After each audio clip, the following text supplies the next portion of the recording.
Got the Austrian family tree up there, and the founder of Austrian economics is Karl Menger, 1840 to 1921. The generally accepted position on the Austrian school was that, of course, Menger was the founder, Eugen von Bohm-Bawerk was his most important student, Friedrich von Weiser, I'm putting him to the side as the brother-in-law of Bohn-Bawerk, contributed a little bit but not a great deal, and then Mises, as far as I'm concerned, of course, is the great successor to Bohn-Bawerk. The story has been sort of changed and revised in recent years, and revisionism can either be good or bad. It's never indifferent. You're either correcting the historical errors of the past or else you're adding errors to previously accepted truth. What's been happening recently, I'll get back to this in a minute, what's been happening in the last 10 years or so with the explosion in Menger studies, which is all of the good, it's great stuff. For one thing, Menger didn't write very much. He wrote his great Principles of Economics in 1871. It was supposed to be volume 1 of a mighty treatise, which the rest of which never got published. This, by the way, just as an aside to scholars, etc., don't write books entitled Part 1 or Volume 1, because often the other parts never get written. So this is what happened to Menger. He never completed this. It was supposed to be an introductory volume. Then he got off on methodology, his famous methodological struggle with Schmuller, and his famous article on the origin of money, and that's just about it. I mean, there were a couple of other things, but basically he didn't write too much more than that. With the explosion of Menger studies, there's been a whole series of essays on Menger, and there will be more of that coming out, fortunately, because what happened was all of his papers were lectures and papers and all that, and apparently under the custody of his son Karl Menger Jr., distinguished mathematician, University of Chicago, who refused to allow anybody to see them. This is, of course, a mystery in itself. Why did he refuse to do this? Tied up, by the way, with the mystery of why Menger retired early at the age of 1903 from his chair and didn't do anything after that. Sort of retired and had his famous library, and that's about it. At any rate, the story is, I'm not sure, this might be apocryphal, and this is, I realize I'm reporting rumor here, but it's interesting anyway. The story is that Karl Menger Jr. was haunted for all of his life by the fact that he was apparently an illegitimate son of the Karl Menger Sr., by a housekeeper. And in those days, of course, in Victoria and Vienna, if you want to use that statement, this was a real shock and whatever. It was swept under the rug. And apparently one of the reasons why Menger retired from his chair early in his life, or earlier than he had to, and sort of because of this potential disgrace. Anyway, Karl Menger Jr., therefore, refused to allow the papers. He's still at the age of 90 whenever he died. He still felt this terrible stain of illegitimacy. Apparently it was impossible to tell him that these days things are different. So he died a couple of years ago, and now the papers are at Duke University in the process of being cataloged and open to scholars. So we'll know more about Menger's ideas and where he stood on various things as time goes on. So whatever I say about Menger is going to be fairly tentative. But one of the problems with the explosion of Menger, interest in Menger is there's also an ideological drift connected with this hidden agenda and the accolades given to Menger, namely the depreciation and deprecation of Bohn-Bawerk. So as Menger has been lauded as the great founder of the Austrian School, which he was indeed, the achievements of Bohn-Bawerk have either been denigrated or forgotten and sort of stuffed away. And this is part of what I call the nihilist trend in the modern Austrian movement. There's also a sort of an attempt to claim that Menger and Bohn-Bawerk were totally different, disagreed on almost everything and so forth and so on. I don't think that's true. I'm not prepared to state one way or the other. As I said, for one thing, the Menger papers have not been uncorked yet or studied. But I think this is an artificial The romantic story, and it is true, it's a true romantic story, is that Menger published his work in 1871 as a dramatic revolutionary trend in the German-speaking scene, and in general. And two young economists in their 20s, Weiser and Bohn-Bawerk, who were brothers-in-law, I'm not sure if when they became brothers-in-law, but fairly early in the game, became Menger's great disciples, and eventually, both eventually taught at the University of Vienna after many years of teaching in other places. And they came to disagree fairly sharply. I think it's Weiser was certainly a praxeologist. He wrote on methodology in a sense, I think, more than Bohn-Bawerk did. But his basic view, and he also contributed to marginal utility theory and certainly opportunity cost theory. But basically, the whole drift of his approach, I think, was much more sort of neoclassical or pre-Keynesian. He did not believe, for example, in time structure of capital, as Bohn-Bawerk and Menger did. At any rate, the two of them, and this Mises told me one time in a seminar, the two of them were brothers-in-law, very close friends, and they never discussed economics. Once they got to the point where they disagreed on stuff, they just never talked about it. They talked about the weather or what's going on in Vienna, the opera and stuff like that. And they confined their arguments to the written page, where they lashed out at each other in a polite but devastating manner. So I think it's kind of a charming solution to the family question. Certainly, both of them thought of themselves as Mengerian disciples, as fulfilling and standing on the shoulders of Menger. They sort of drifted off in the methodology and not doing much. One of the interesting things about Menger, which by the way, I just found out fairly recently, is he was the tutor of Crown Prince Rudolf, the successor of the Austro-Hungarian throne, and sort of did with him apparently what he did with the Archbishop Fénelon did with the Duke of Burgundy back in the early 18th century France, late 17th century, early 18th century France. Now, one of the problems here, I'm not sure what Menger's political economic views were. To me, it's unclear. According to the Barry Smith book, there's an article on Menger's political economy, and the Barry Smith book is an excellent compendium. It's called Austrian Economics, a series of essays really on Austrian philosophy, underlying Austrian economics. Anyway, there's an essay there on Menger's political philosophy, which sounds pretty grim. It's sort of very conservative, semi-statist, Austrian whatever. According to Erich Streisel, on the other hand, I just met with him a couple of weeks ago in Austria. He claims that Menger's lectures, or it's clear from Menger's lectures, unpublished, of course, he was really a hardcore laissez-faire person. So I leave that up. I mean, I have no way to resolve this yet. Anyway, those are two views about Menger. And what the Meyerling approach was, apparently Menger tutored Crown Prince Rudolf in laissez-faire doctrine. Since Crown Prince Rudolf was the successor of the Austrian throne, the idea was he would then take over and impose classical liberalism or laissez-faire liberalism from above, so to speak. I mentioned Archbishop Fénelon because that was his plan of how to bring laissez-faire economics and politics to France. Here they were living in the absolutism of Louis XIV.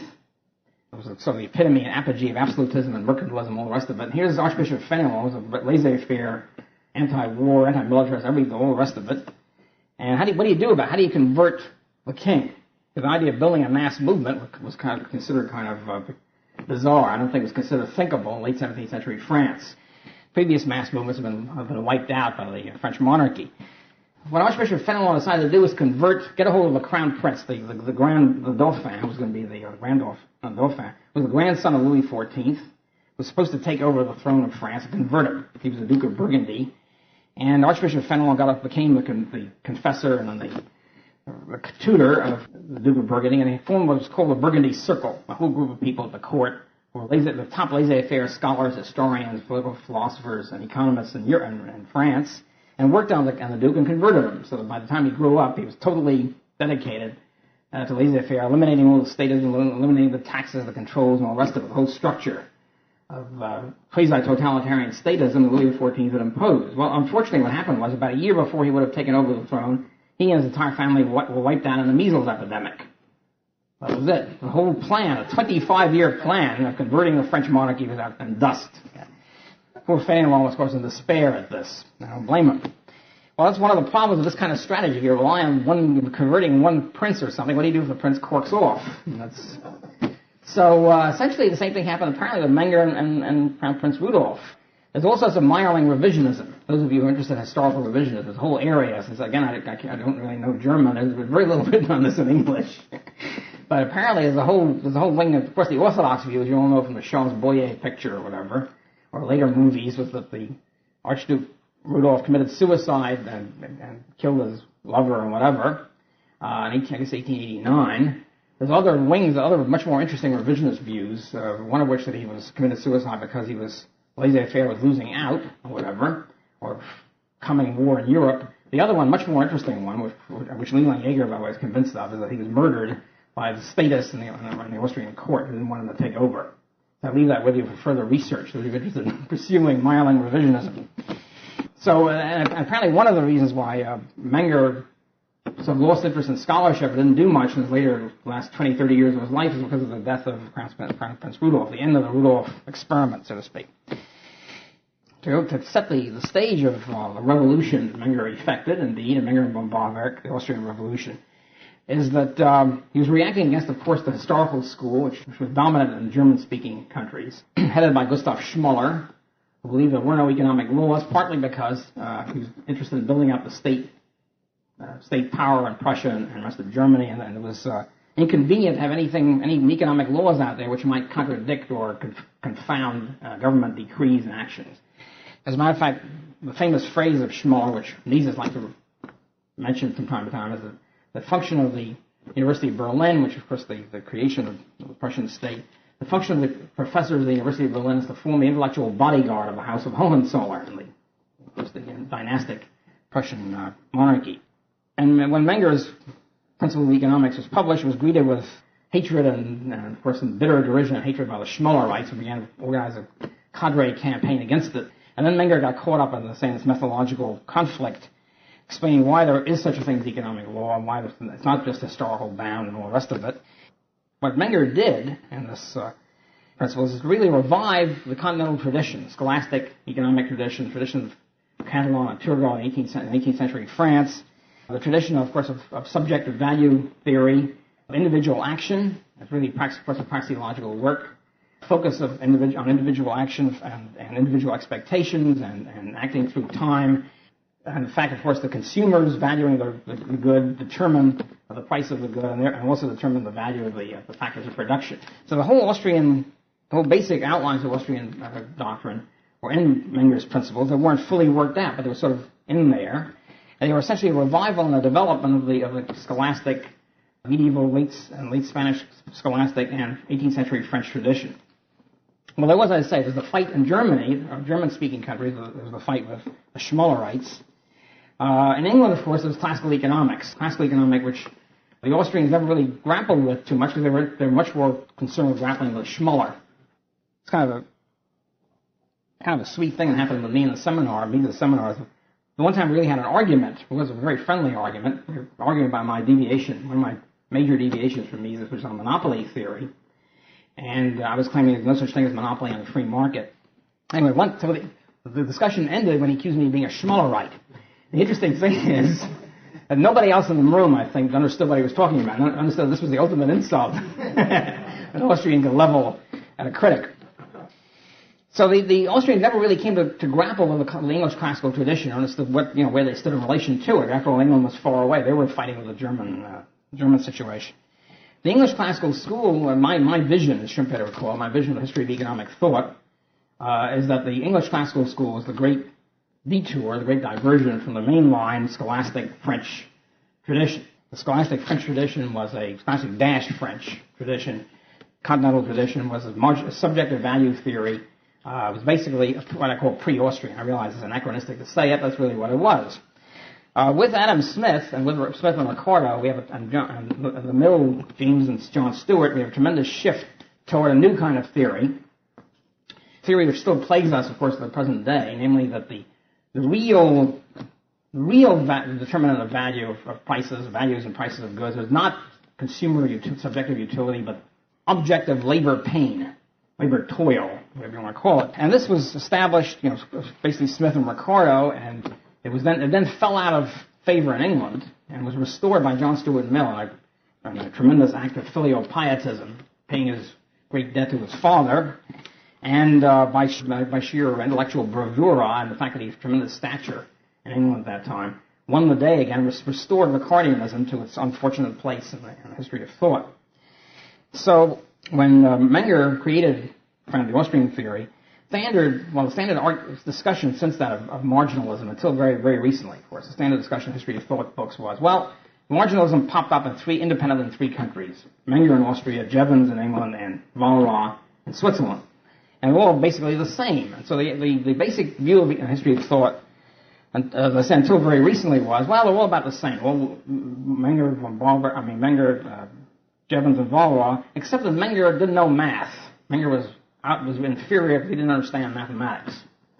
Therefore, you should concentrate on Jevons and Walras. Of course, Walras has really taken over modern microeconomics. If you read, for example, one of the most repellent and odious works written on Bohn-Bawerk by Stiegler, George Stiegler, his PhD dissertation called Production and Distribution Theories, where he has a chapter on Menger, a chapter on Bohn-Bawerk. He didn't like Menger, but he hated Bohn-Bawerk. All bad people hate Bohn-Bawerk. Seems to be a key. And what he said about Bohn-Bawerk, he said he didn't understand mathematics. Basically, that's it. Unfortunately, these guys did understand, both Menger and Böhm-Bawerk were trained in mathematics. They understood it all too well, which is why they rejected it. This, of course, the idea of knowing mathematics and rejecting its application in economics does not even occur to mathematical economists. It's just outside their ken. It's an unthinkable thought. Well, then what happens, Austrian economics, even though this was the official view, so to speak, Austrian economics was extremely influential in the United States, with Fetter was very important Austrian, Davenport, Green. These were important Austrians who ignored the British classical tradition or attacked it. Unfortunately, what happened in the United States was, in World War I, something snapped in American academic economics, and theory drops out. Institutionalists take over. Except for a few people here and there, Fisher and Knight, who were unfortunate sort of pre-monetarist types, pre-Chicagoite.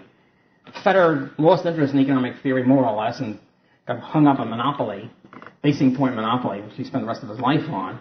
So, unfortunately, this left a vacuum, and institutionalism poured in. So the American, a dumb variant of the Schmoller historical school. I mean, since the historical school people with no knowledge of history or social science or anything. So these are the guys who sort of took over academic economics and left a theoretical vacuum in American economics. Well, this meant that in England, which of course was the revered home of economics supposedly, what happened in England was that the Austrian contribution, in this case Jevons and the Austrian contribution, was very cleverly and cunningly trivialized by Alfred Marshall, his mighty work, The Principles of Economics, and disposed of it that way by trivializing it. And from then on, Austrian school was not considered, not even mentioned, thought of by English economists, by Cambridge economists, or by anybody else in the English tradition. And I grew up, I cut my eye teeth on Marshall. We had a very interesting college seminar, senior seminar. We spent the entire year on Marshall, going through every chapter. And it was very interesting, so I recommend it especially if there's nothing else to read. Certainly better than Keynes. But it was very interesting because that was considered economics. And what he did with marginal utility theory is he trivialized. He said, well, it applies. It's interesting. It fills a gap in the Ricardian program because Riccardo really didn't consider consumers. It sort of explains consumer demand, and that's it. And we finish it off. Because, of course, as you know, the famous Marshallian scissors, every price is determined partly by demand, that's the demand blade, and the supply blade, or the cost blade. Of course, the really important thing is the cost blade, because that's the long run, the real gutsy thing, the equilibrium thing. Whereas consumers are sort of, they're sort of the creatures of caprice and whim, and they change their minds all the time, the hell of it. And so the really important thing about economics is the cost. And the real important thing about cost, of course, is labor of pain. We're back to Riccardo and Marx and all the rest of it. It was a very clever device that he used. You can't say he ignored marginal utility. He just trivialized it, encapsulated in a couple of appendices or whatever, and that was it. I remember when I was taking history of thought at Columbia. In those days, the Columbia Graduate School was very top department, no question about it. It had not fallen to its present sorry state, ranked among the top 3 graduate schools. And my professor was J.M. Clark, a revered figure. I asked him, I said, well, I didn't know anything about Austria, and I asked him about Jevons. I knew Jevons was something important. I don't have to read Jevons, he said. It's all incorporated into Marshall. I'm sure if I had known about Austrians, he would have said the same thing about that. So that sort of shoves everything aside. Marshall then takes care of everything else. And this was before the Keynesian takeover. This is the Marshallian takeover. Of course, the Keynesian takeover is really part of that, in a larger sense, since Keynes was Marshall's student. So, all right, to sum up Menger very quickly, now, what did he contribute? Again, he essentially brought back or developed the scholastic tradition, the praxeological method, the focus on individual action, entrepreneurship. All this comes in, of course. Time, structure of production, the focus on individual, the fact that individual values by consumers our expected values of consumers determine the value of the factors of production entrepreneurs are willing to invest in. The whole Austrian framework. If you read Menger, you know you're reading an Austrian book. It reads differently. Austrian books read differently, look differently, smell different from neoclassical books. For one thing, there's no math in them, very little. But they're clear, they're logical, they proceed step by step. There's no sort of sudden flights of abstract fancy, not grounded in actual individual action. But what about Böhm-Bawerk? What Böhm-Bawerk did was he developed this outline, which Menger contributed. In particular, developed the value theory, developed the value and price theory, very important, this famous marginal pairs, the horses, you know about the horses, the first horse and the second horse and all that, developed the law of diminishing marginal utility brilliantly, and of course developed the entire capital interest theory. He was the one who rescued capital interest theory from neglect. And as I said, always was considered that Böhm-Bawerk was the mainline Mengerian. And It's only the last 10 years or so when Bohn-Bawerk has been deprecated by Lachmanians and other people saying, no, Bohn-Bawerk is an evil Riccardian. Menger was the only true Austrian. I think it's a current fancy which has been developed. I don't think anybody before that ever thought that, including Menger or Bohn-Bawerk. Now, there are attempts, Erich Streissler, for example, has attempted to say, no, there are tremendous differences between Menger and Bohn-Bawerk. Menger, for example, when he retired his chair in Vienna, conferred the chair upon, there's only one person can hold a chair at one time, he conferred it upon Weiser. Presumably liked Weiser better. It still doesn't really establish much. He said various things like he didn't like Bohn-Bawerk's capital theory. Terrible mistake. Okay, terrible mistake. So what does that mean? The Streissler view is that, he's written several articles on this, is that, he said that it means that he didn't believe there is such a thing as he believed in time preference. We know that. We know Menger said that time preference was important. But somehow he didn't believe the time preference was reflected in the rate of interest. There was no rate of interest. There's too much of equilibrating thing. Only 2,000 rates of interest around. There's no one rate of interest. There's no tendency toward it. Well, that's possible. I don't believe it. I frankly don't believe it. I don't think Menger rejected equilibration. Kerzner, in a very interesting article in the Atlantic Economic Journal about 8 years ago or so, they had a whole issue on Menger. He's a very subtle article, a typical Kersnerian article, very subtle. I mean, he's one of the most understated economists I've ever read. You have to read him with great care, and it's pretty obvious that he's refuting this idea that there's a big split between Menger and Bohn-Bawerk, and that they're really fairly similar. Now, if you look at Bohn-Bawerk himself, what does he say about Menger? He doesn't say that Menger doesn't believe in a rate of interest. He says that Menger believes in a rate of interest, but it's incorrect. Yeah. Bohn-Bawerk said, by the way, I recommend Bohn-Bawerk highly. He's one of the great, I love reading Bohn-Bawerk. He's great, one of the great, probably the great polemicists in the history of economic thought. Sits down with different economists and very patiently, paragraph by paragraph, page by page, demolishes them in a very polite manner. So left as rubble. What he does with Menger, he's very respectful of Menger. Menger's a great guy, etc., great insights. However, unfortunately, he's got an incorrect theory of interest. This theory of interest was the so-called use theory.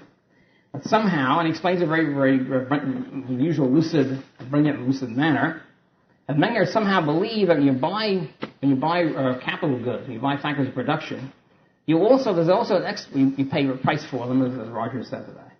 But you're also doing something else. You're also paying an extra surplus for the use of the factors of production, for the disposing of the factors of production. And Bohn-Bawerk very carefully, page after page, says, look, there's no difference between the use of something and the thing itself. When you buy something, you buy the uses of them. That's the whole point. When you buy a machine, you buy all the uses of the machine. There's no extra use payment in addition to the payment of the machine. Very beautifully and lucidly and carefully, he demolishes Menger. Obviously, Menger doesn't like to be demolished. There are very few people in the history of social thought who love being demolished. There might be one or two here and there, but I don't know of them. Okay? And I think that's it. I don't think the argument was over equilibration. I think the argument was over use theory. And Bohn-Bawerk, of course, brings in the time preference theory of interest. And somebody asked Roger, why did Bohn-Bawerk reintroduce it? I really don't know that. It's a famous puzzle in history of thought. Bohn-Bawerk's Volume 1, Capital Interest, is a total demolition of the productivity theory. My only quarrel with Bohn-Bawerk is a little unfair. He's unfair to Turgot. There's no question about that. What he does is his strategy was, here he's writing the definitive interest theory, capital interest theory. You start off by smashing everybody before you. Well, it's kind of lovable. On the other hand, once in a while, you're unfair to people. Because Turgot really had the whole Austrian theory encapsulated. And we know that Bohn-Bawerk, much as I revere Bohn-Bawerk and love him, unfortunately, we know that he lied about Turgot because we know that there's an unpublished manuscript of Bohn-Bawerk's written about 8 years before his book came out in the seminar of Karl Knies on Turgot's theory of interest. And he said there that he hails Turgot's theory of interest as great and wonderful and so forth and so on. When he gets 8 years later to publish the book, he dismisses it as just physiocratic nonsense about land fructification. So something happened there, something in the 8 years. And I think it just didn't fit his strategy, so to speak. At any rate, this unpublished work, which I'd love to see translated and published someday, is in the possession of F.A. Hayek. Bohn-Bawerk's widow gave it to Hayek, young Hayek, in 1919 or something. It's still somewhere in Hayek's repository. That's another research project for you. So Bohn-Bawerk then establishes the time preference theory and beautifully demolishes. There's no extra surplus. There's a difference between the productivity of capital goods is the reason why there's a price of capital goods, the interest payment of the time discount. And for some strange, crazy reason, in his Volume 2, he brings it back. Not only does he bring back productivity, but he makes it the most important element. So it's a total contradiction between his Volume 1 and Volumes 2 and 3. Frank Fetter's contribution was to demolish Bohn-Bawerk in turn, saying this doesn't work, and to establish the so-called pure time preference. The reason why we call it pure is because there's been all these admixtures, impure admixtures of productivity theory and all sorts of other stuff. We're trying to distill the pure causal factor. A couple of famous problems with Bohn-Bawerk, alleged problems. Again, I think the reason why Bohn-Bawerk has been particularly attacked by the nihilist forces in modern Austrian economics is because he's obviously clear, it's obviously equilibrating, it's obviously part of a great economic tradition. It's also what Mises built his theory on. Obviously, Mises is an elaboration of Bohn-Bawerk, an application to money, theory of money. So if you eliminate Bohn-Bawerk, you also implicitly eliminate Mises. You cut the ground out from under Mises. It's a strategic ploy on the part of the nihilist forces. I mean, the thing is about the nihilists, if they don't like Mises, they don't like Bohn-Bawerk, who are they going to like if they call themselves Austrian? There's only Menger, the only one left, and he's far enough in the past to sort of be safe, I suppose. One alleged problem with Bohn-Bawerk always comes up, so I will talk about that, is why is it that an increased saving and investment always lengthens the structure of production? Why is it always a more roundabout production process? Why can't it be in a short production process? Well, the answer is very simple. It's like, I like to call it, I have a little grid here, 2x2 grid. This, of course, is simplifying the picture, but I think you'll see the story here. Here you have production processes, less productive and more productive. I mean, in reality, of course, there's a whole spectrum of productivity. I'm making it a 2x2 grid here. And here we have shorter, in other words, coming early, and longer. Well, if a process is very short, if it takes like 5 minutes, and very productive, it's going to be used already. It's not a problem. It's like manna dropping from heaven. If you have manna dropping from heaven, or the shmoo, if you remember the early Al Cap, the shmoo is infinitely productive, can be used for anything. Well, obviously, you're going to snap it up. I mean, it's already going to be used. So that is no longer a part of human action. Whatever is there has already been used up. Okay. On the other hand, if a process is very long and produces almost nothing, it's not going to be used at all. Only morons would use it. I mean, in other words, if it takes you 50 years to produce one widget, you're not going to do it if you have any brains at all. So this is out of the picture too. So you toss out the long, unproductive processes and the short, very productive processes. You're left with two things. You're left with short, less productive processes versus longer, more productive. And so when you save and invest, you decide when you're going to give up early consumption and opt for a longer but more productive process. So that's why more saving investment is always a longer process of production. It's very simple if you look at this grid work. And of course, he's got the time structure of production, wonderful analysis of capital and interest. Another thing I should say about Menger and Böhm-Bawerk and the milieu they were involved in, it's not an accident. I think it's Emil Kauder, I think, was the first one to analyze this and to point this out. And I think he's actually on the ball. Is that it's no accident that the value climate, the epistemological value and value climate in Austria is completely different than it was in Germany and Britain. Namely, in short, Austria was Catholic and always had been Catholic, whereas northern Germany was Protestant, and England, of course, was Protestant. And what this meant in epistemological and value terms is that in Austria they still continued to read Aristotle in the high schools till very late. Certainly by the time Menger and Böhm-Bawerk were growing up. They were steeped in natural law, natural rights, and Aristotelian epistemology in general.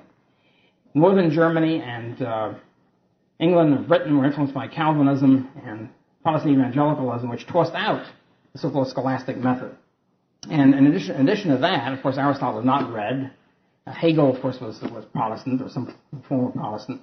So we have the Austrians steeped in a very different tradition, religious and philosophical tradition, than either the Germans or the British. And the new book edited by Barry Smith, the very interesting thing about that is he points out his best article there is one by Smith himself on the philosophical climate of Austrian economics. He points out not just that they were reading Aristotle, but the big philosopher of Austria was Franz Brentano, who was an Aristotelian realist, was the guy read all the time, all over the place in Austria. And also points out that Menger's principles, he has paragraphs from Menger and paragraphs from Brentano showing they're almost identical in their basic epistemology. Their view of natural law, their view of essences of, I think, so-called exact law, the essences of action, the connected cause and effect. All these things are very close to Brentano. They knew each other, by the way. They interacted a lot. Their value theories were quite similar, too. The subjective value theory of Brentano was quite similar to that of Menger. So there's a tremendous interaction between the Menger and Böhm-Bawerk people on the one hand and the Brentano people on the other. In Britain, you had an even worse situation from my point of view. And then you had Calvinism rampant, which was, first of all, dominant in Adam Smith. I don't think it's an accident Adam Smith tossed out short-run consumer value. He knew about subjective utility because in consumer subjective value theory, because he knew Turgot, he was a friend of his, and he read this stuff. But Smith, being a Calvinist, could not believe that you could rely on consumers could actually have any dominance at all. Consumers were fickle, and they spent a lot, and they believe in luxury expenditures. They're obviously sinful anyway. The real core determinant was thrift and industry, hard work and thrift. And so we have in Smith a bias toward thrift, desire to tax consumption heavily, for example, and to stimulate, to have usury laws to channel saving into so-called productive investment. And also the emphasis, of course, on labor pain as the real basis of value. It's true that Riccardo was not Calvinist, but James Mill, who was Ricardo's control, that's a strong term, but I think more and more believe that James Mill was the real heart of Ricardianism. James Mill was a Scottish Calvinist and imbibed the whole doctrine of Scotland, came to England, and then continued it. John Stuart Mill, of course, was his father, had a very peculiar relationship with his father, and the only place where Freudianism might have some kind of truth value, I think, is the Mill father-son relationship. Very weird situation. Anyway, John Stuart Mill reestablishing this whole doctrine. And with Marshall, interesting enough, if you read Marshall, there's Calvinist moralism constantly throughout. I mean, here he is, this allegedly value-free scientist talking about demand curves and all that. But he's always constantly shoving in stuff about the importance of thrift and all that sort of stuff. There's sort of a neo-Calvinism redolent throughout the book. And I don't think it's an accident that people who are neo-Calvinist types don't like to talk about consumers, because consumers are fickle and they spend and they're luxurious and they're sinful anyway. Whereas pain and hard work and thrift is really good stuff. I don't know of any labor theory of value person who was not brought up in the British tradition. Marx, of course, economically was Ricardian. I think Bohn-Bawerk, despite his peccadillos and bringing back productivity, is a key person in the development of the theory of capital interest. I recommend reading him. I think he's great. I love the slow, patient demolition of the enemy. It's magnificent. So I was promised a reference to Marx in this thing. Maybe I should have recommended some more of these readings, like Barry Smith, etc. I just gotten finished with dealing with Marx in my own work, so I just want to inflict the pain on other people. The interesting thing about Bohn-Bawerk's refutation of Marx, which of course is a famous refutation, which he his review, so to speak, after the theory of interest, he sort of had the basis of it in his theory of capital interest. But after Marx's volume 3 of Capital came out, it was put out by Engels, Bohn-Bawerk does the ultimate demolition of it. He was generally accepted by economists of the day. You're right. I mean, and really until this day, Marxist economists are very weak on labor theory of value. They're not labor value theorists. Even Joan Robertson and people like that. Well, of course we know labor theory is ridiculous, but somehow it's exploitation anyway.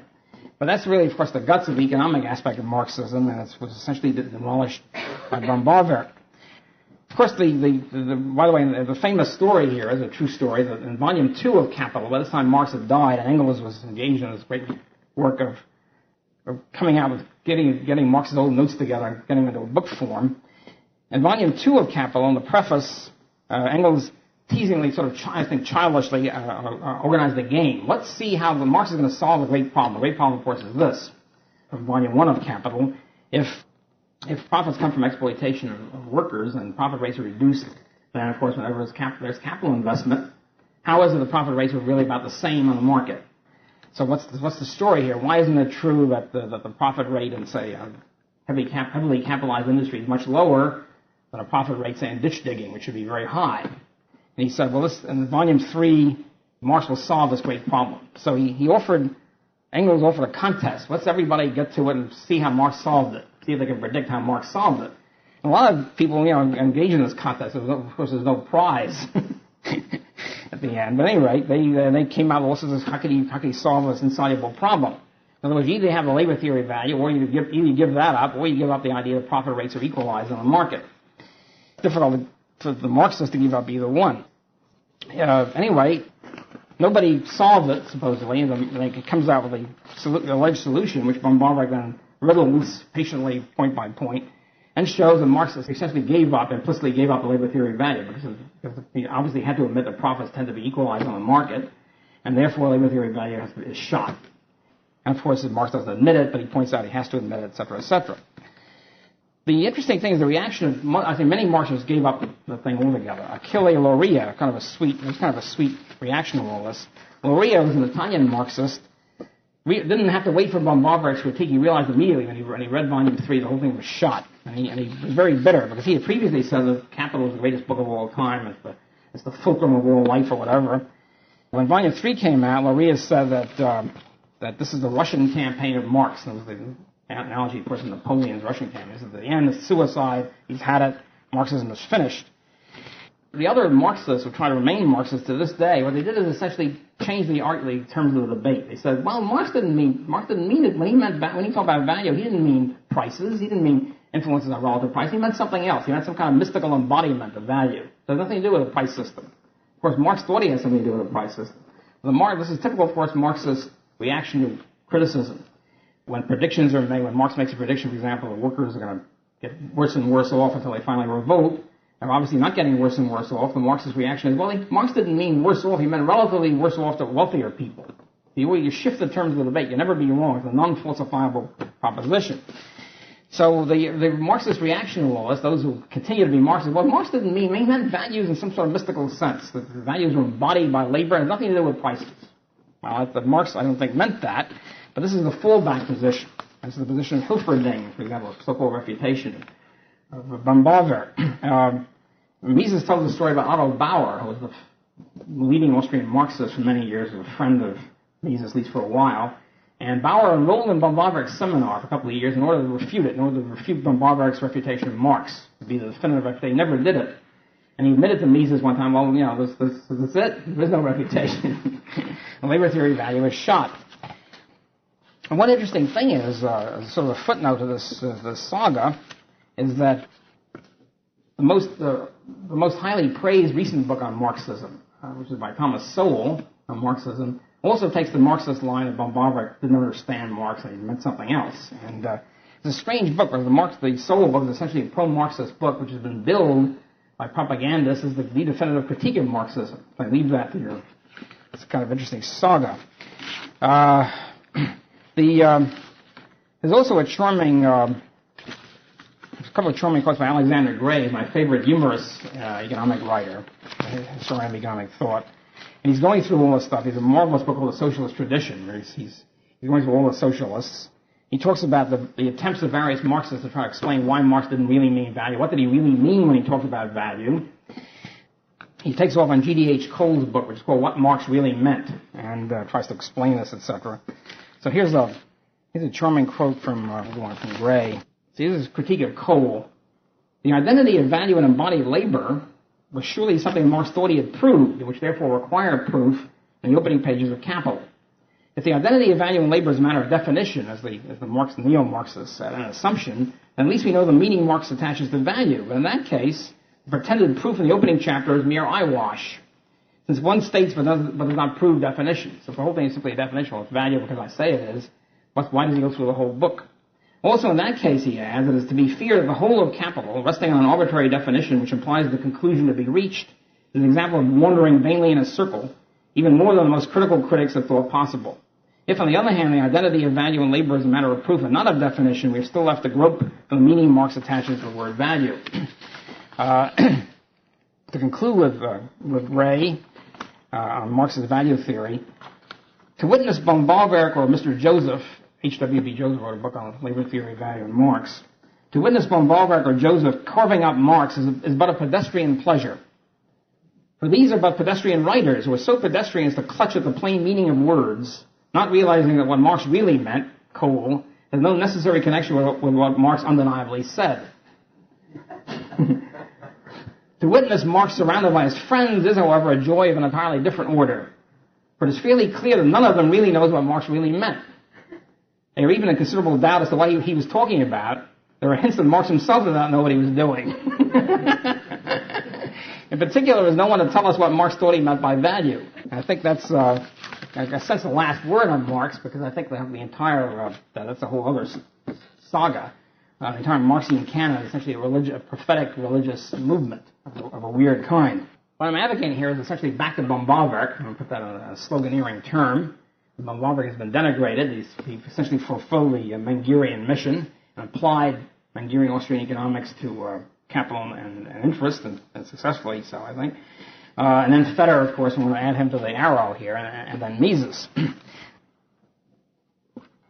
So I think that's basically what I want to say in the lecture, and give me a few minutes, but we'll wrap it up now and go for questions. Thank you. Marguerite. My impression is that Bohn-Bawerk was and Mises had different approaches and feelings about governmental bureaucracy. Do I have that Mises essentially was more tolerant of it? More tolerant of it. More tolerant of bureaucracy? I don't think so. I think we're pretty similar. I mean, Bohn-Bawerk, I should say about Bohn-Bawerk, he was not a pure academic. Menger, too, was a civil servant, a member of parliament. Bohn-Bawerk was Minister of Finance. I think Menger was Minister of Commerce for a few years. Bohn-Bawerk was Minister of Finance several times. He sort of alternated a seminar, a professorship, and Minister of Finance. He was the one responsible for going to the gold standard.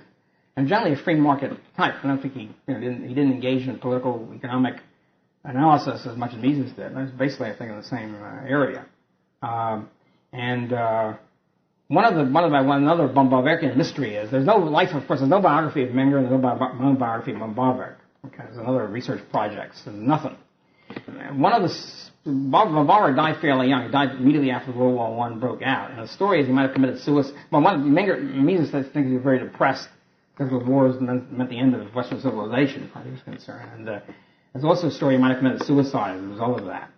So that's the whole question about, the whole world was falling apart. Indeed, it was falling apart. Whole classical liberalism and peaceful world, peaceful Europe, and so forth and so on. I think their views are fairly similar. I don't think Bohn-Bawerk didn't have much time for much except these 3-volume work and the different editions of it and different various journal articles. So basically, he too was wrapped up in statesmanship.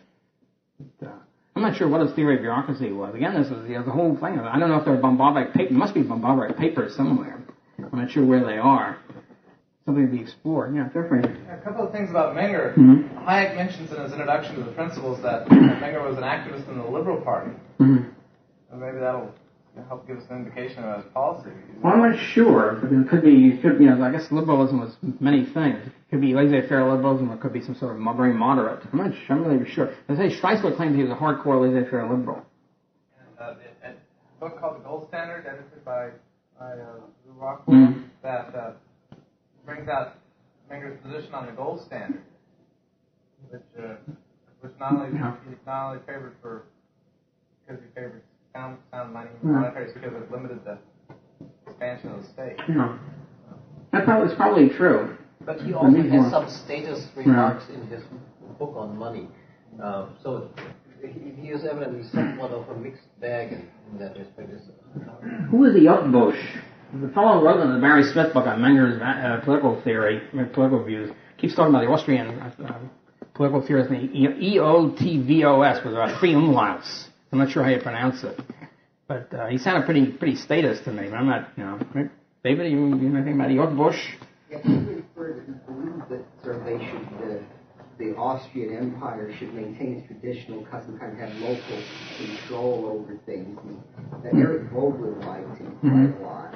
He was sort of a Burkean type conservative, actually.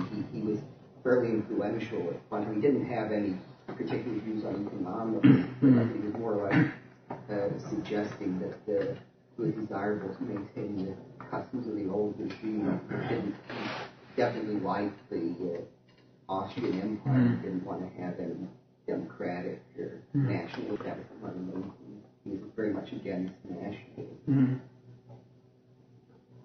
For whatever it's worth, remember that point that Slavager made in Vienna that Menger and Rudolph had co-authored anonymous political pamphlets. Well, that's right. I forgot about very hardcore anti-statist, laissez-faire. That's right. And that Rudolph got exiled to Budapest for. So, that's right. My God. Yeah. Yeah, they wrote it anonymously, right? Or pseudonymously, right? The hidden Menger. That's great. I wonder if you might say a few words about Weiser and how it is that he got the somewhat odd views, at least for an Austrian, that he did. Well, he was a Fabian socialist. Wicksteed was also a Fabian, although he certainly doesn't write like one. He writes like a hardcore market person.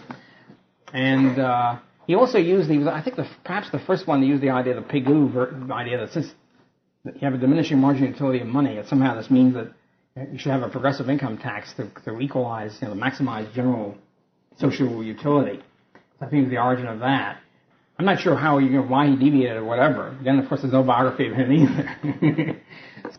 I don't know. I know Mises in his Notes and Recollections is very bitter about Weiser, and didn't consider he was more valued much at all. As a matter of fact, when Hayek was first introduced himself to Mises, had a letter of recommendation from Weiser, which almost killed Hayek's chances with Mises.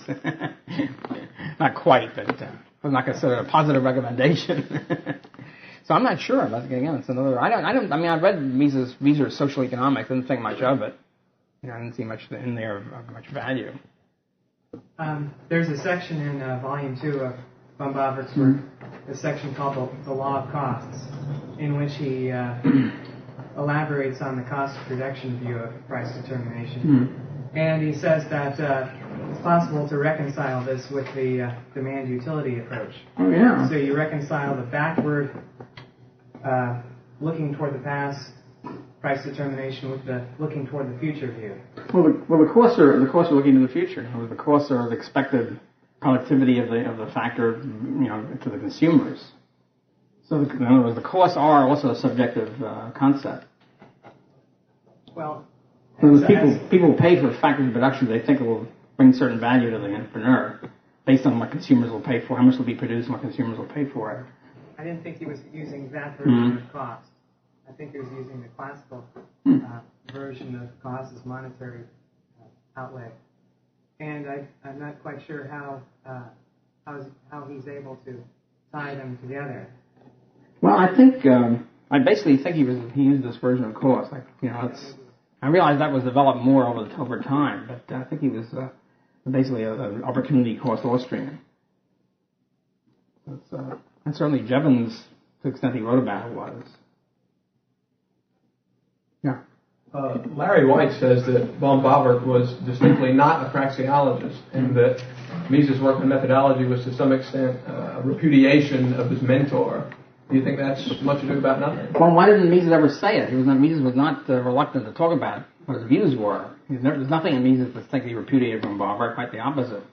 He always hailed him as his predecessor. The whole style of Bohn-Bawerk's presentation is clearly praxeological. It's like this kind of logical deduction. Reading his book, it's like he starts from scratch and then builds up things. It's just the same style as Mises. It's ridiculous to think that there's any kind of principal difference between the two, even though Bohn-Bawerk did not write much on methodology. He has some remarks in various places, but there is no indication. Yeah, it's a beautiful book by Bohn-Bawerk. Actually, one of the problems with Bohn-Bawerk is I realize that the Smart translation is the first edition, and so the Zenholz translation is the third edition. But I don't know German that well, but I know Smart was a much better writer in English. So the Bohn-Bawerk on the Smart edition is a great writer and just flows beautifully. So I don't know whether it's Smart himself or wasn't himself a good writer or whatever. But I would recommend reading that to get the flow of Bohn-Bawerk, step by step, everything fits together.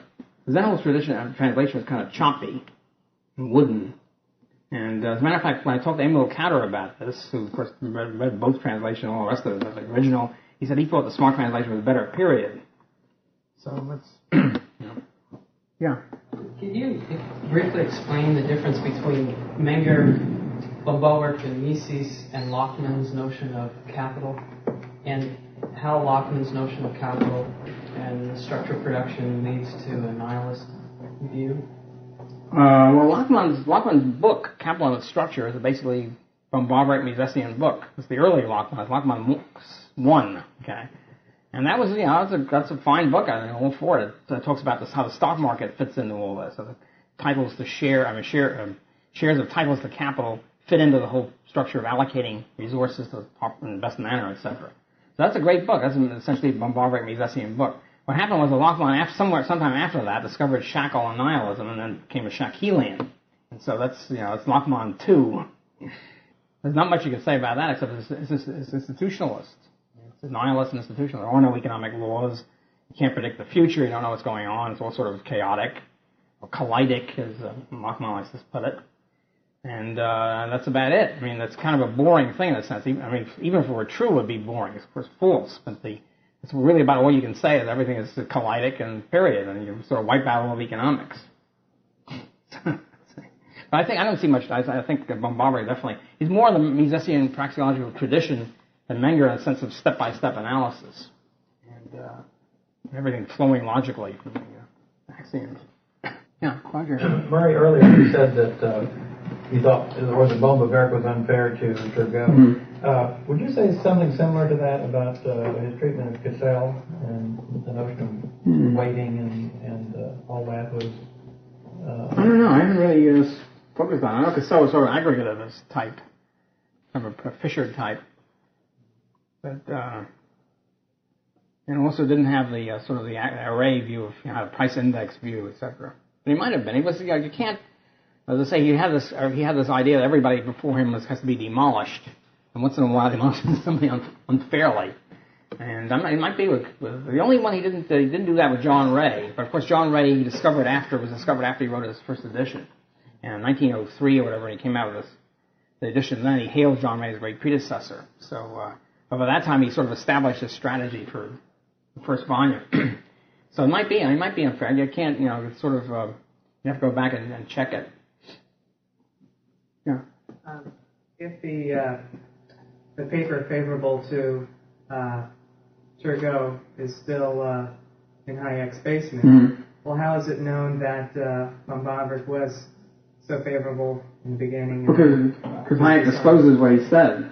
Hayek reported this, that he hails Turgot's interest theories and predecessor of his own work. So that's how we know it. It's in the Turgot edition. The marvelous English translation of all of Turgot's economics works by Groenewegen. He's got that in there, reporting this from Hayek. So I'd like to see Hayek disgorge this, or this state or whatever, and get it translated or whatever. It should be fascinating. Yeah. One, mine seems to be nothing else on Menger and Böhm-Bawerk. I think you're being a little unfair to Tom Sowell's book about Marxism. I think that the Sowell's point about Marx and the labor definition of value. In fact, I think Tom states specifically in his book that Marx did not give a labor theory of value, he gave a labor definition of value. And this is a bit of controversy. And given that Marx is in many cases not sufficiently coherent to be termed right or wrong, I think that you are being a little bit unfair to him. I think I'm being not unfair enough, because he says about Marx, he says that these other guys never cite Marx directly, Samuelson and so forth. And he said, Marx never has a labor theory, doesn't mention the word labor theory of value. And of course he did, and there's a review of David Ramsey Steele on International Philosophical Quarterly points that out. This nails Sowell to the wall, and this points out it's right in there and quotes it. And so I think that's, he does other things like that too. He's very arrogant. I mean, so it's bad enough to be arrogant when you're justified. It's I think very bad to be arrogant when it's not justified at all. And I think that's the situation with Sowell. And I think the Conway book is infinitely better as an introduction to Marx than Sowell is. I think what happened with Sowell, if you read the Sowell book carefully, you'll find out that the citations, almost all about before 1963. So it's pretty clear he wrote this is a collection of his notes written when he was a Marxist, Sowell, and just simply put together and you add on an anti-Stalinist chapter, and that's about it. I think that's the way the inception of the book. This is his annual book. This is his contribution last year. Yeah, Roger. With modern Marxists, do they tend to defend this labor theory of value or reject it? It seems like there's a big problem either way. Yeah, if they defend it, then predictably they'll say very silly things. But if they reject it, then they're just at sea without rudder. Everything collapses. Basically, they tend to reject it. What plays or what? I don't know. Beats me. The overall social philosophy. Yeah, class struggle. The evolution of mankind through the stages of feudalism, socialism, and all the rest of it. That they try to rescue, but there are, to my knowledge, there's hardly any Marxist who would defend labor theory of value, even though they all recognize that is the core of Marxism. Now there was one at NYU. I can't think of his name. Becker. Yeah. Now he proudly defended the labor theory of value.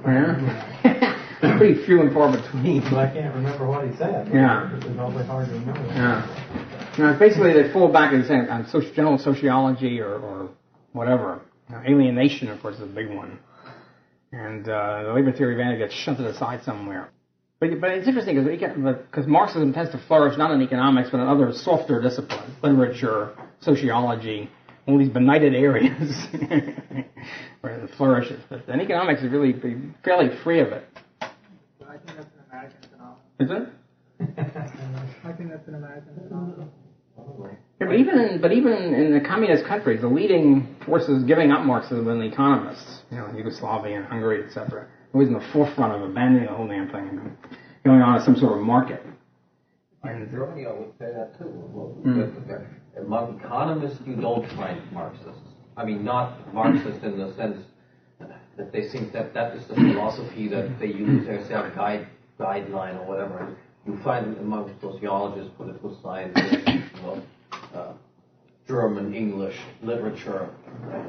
You name it, you got it. But in economics, outright Marxist is a rare occasion. It's a toughie. To defend it. There's something about the discipline of economics, I think, that sort of puts a conservatizing influence in general. The fact that you can't eat your cake and have it at the same time is sort of self-discipline. Yeah, that too. Yeah. We're not really on the topic, but since we're on it, why don't you tell us a little bit about since you just finished your work on Marx? Oh yeah. Could you give us a little précis of your view of Marx? Yeah. Okay. Thank you. What happened to me is I set out to write a short book, A History of Economic Thought. And it's got longer and longer and longer because I can't leave out good guys, I can't leave out bad guys. And I find more and more good guys and bad guys all over the place. In the case of Marx, I thought, well, everybody knows about Marx, labor theory of value, and bingo. And I found out, of course, there's a lot more to it. And I had to plow my way through Hegel. Well, that was something I do not wish on my worst foes. At any rate, what I think the essence Marx is worse than we might think. In other words, the whole thing is really religious doctrine. It starts off with the Christian heresy, and actually Neoplatonic movement, Christian heresies in the early Christian period. It continues on as a sort of an underground movement, the basis of which, well, the two aspects of it. One is creatology, the science of how the universe was created, or why did God create the universe. This might seem to many here as an esoteric topic, okay? But interesting enough, it's something like praxeology. Theology, I find, is very interesting. It's something like praxeology. One slip and you've had it. One slip, you've had a deductive chain. You make one slip somewhere in the early premises, you're sort of finished. You wind up with bizarre deviations. So what happens, the Orthodox Christian view, which is a safe view, by the way, on all these areas, as far as I can see. The Orthodox Christian view is God created the universe out of love for his creatures. And there's no political implications or sociological implications from this. The heretical view was that God created the universe because God was dissatisfied, was lonely, or whatever you want, imperfect. Okay? So you start off with the viewpoint, which starts with, say, with Plotinus, and the Neoplatonist goes down, is that you start with the world where God and man are unified. Now, how man and God could be unified before creation, I don't know. Don't ask me to explain this. I can only report it. Okay.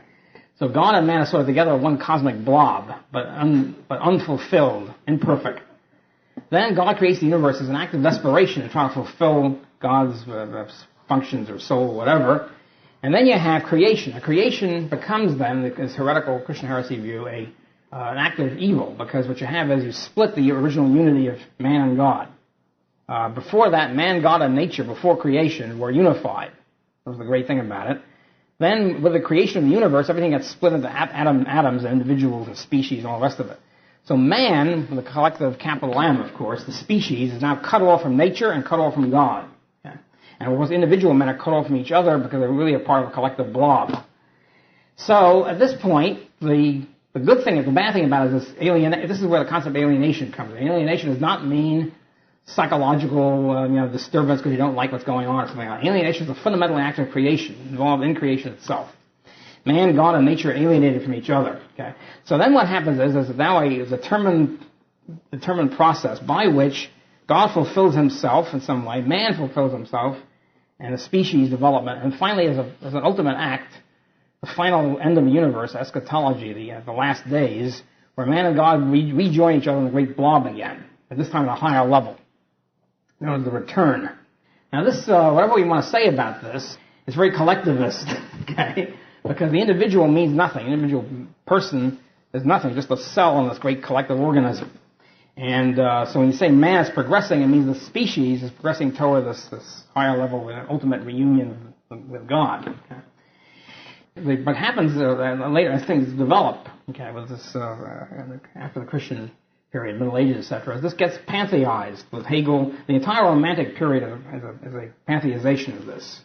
God drops out as a supernatural person or being or whatever, and you have what you're left with is collective man, the species, then finding out that man and God are really the same thing.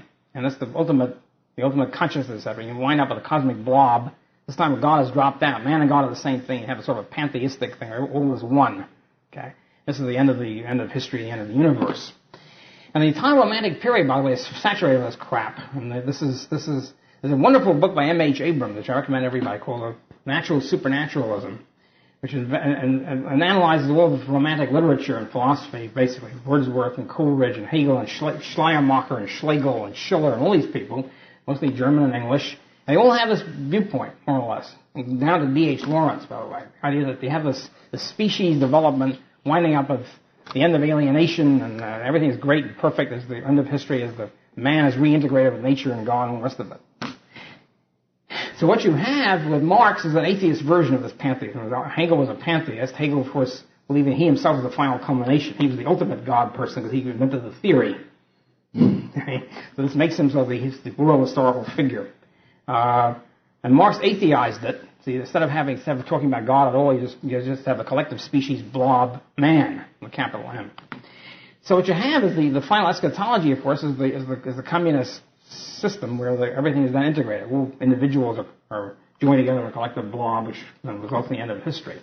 So it's a sort of an atheized version of a pantheized version of original Christian heresy or Neoplatonic heresy.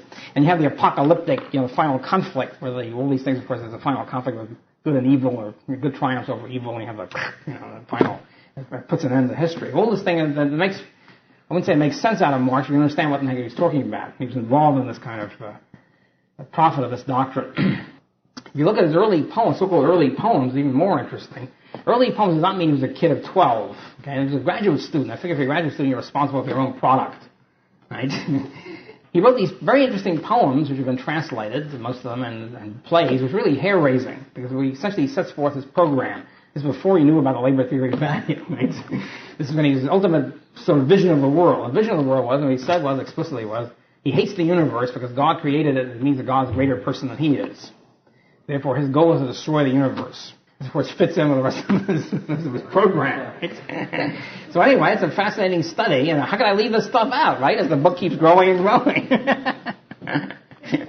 Anyway, that's a sort of a encapsulated version of the Marxian vision. And of course, and this is of course accepted, he becomes a communist, and then he looks around in other words, becomes a communist. Communism is the final goal. How do you bring it about? If you have religion, if you have the second coming, or Messiah comes, you have the mechanism. Of course, Marx couldn't talk about a Messiah, so what's going to be, you have to have some inevitable law of history that determines the final outcome. The rest of his life, he's searching for the economic forces. How does this work? Why does capitalism inevitably lead to communism? The final apocalyptic moment when the working class takes over. He's trying to find the mechanism. So the last 30 years of his life or whatever, he's trying to figure out how it must work. But the goal of communism was established from very early, 1844 or whatever. And the rest of us kind of spin out how the messianic age is going to take place without the Messiah. It's difficult to do it, and I guess he tried nobly, or whatever you want to call it, and flopped. Anyways, sort of a capsule view of it, yeah. Well, this is Marx's view, yeah. And by the way, some good books on this. The Tucker book is the best book. It's extremely difficult reading. It's Robert C. Tucker. It's called The Philosophy and Myth and Karl Marx. And it's almost as difficult reading as Marx himself or Hegel, but it's worth it. And it's really got most of this in there. Other books, Bruce Maslow's book, which is in paperback, on the meaning of Karl Marx, is that it? It's quite good. I was surprised that Maslow is usually a Freudian historian. This time he was very played it straight, talked about the religious prophetic.